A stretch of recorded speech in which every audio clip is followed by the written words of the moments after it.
చెప్పాలంటే మనోడు కిరీటి జూనియర్ ఎన్టీఆర్ కి పెద్ద ఫ్యాన్ అని చెప్పాడు కదా, కనబడుతుంది కానీ సాంగ్ లో జూనియర్ ఎన్టీఆర్ గారే ఆడినట్టు ఉంటది కొంచెం. అసలు ఇట్లా ఇట్లా ఇట్లా ఆపేస్తే అంటే మనోడు అలా చేయాలని ప్రాక్టీస్ చేస్తాడా లేకపోతే ఆటోమేటిక్ వచ్చేస్తుందా? ఎందుకు అంత పిచ్చి ఇష్టం కూడా ఎందుకు అడ్మైర్ చేసే సంహౌ ఎక్కడో రిఫ్లెక్షన్ అనేది ఖచ్చితంగా ఉండిద్ది అన్న.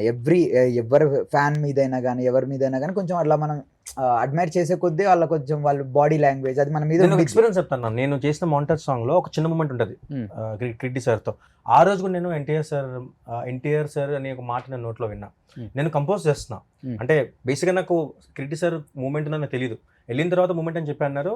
నాకు నేను ఫీమేల్ అసిస్టెంట్ తీసుకెళ్ళి వెళ్ళేటప్పుడు, ఎందుకంటే నాకు లీలా గారి మేడంతో అండ్ లీలా గారితో చేయాలని చెప్పేసి అన్నారు. మూమెంట్ చేయలేనప్పుడు వైట్ షర్ట్ పెట్టిన తర్వాత కిరీటి సార్ ఎంత పర్టికులర్ అంటే యాక్చువల్ మేమే చాలా పర్టికులర్గా ఉంటాం. నేను ఆల్మోస్ట్ 27 మూమెంట్స్ ఇప్పటికి ఎందుకు నాకు గుర్తుందంటే 27 మూమెంట్స్ కంపోజ్ చేసిన స్పాట్ లో.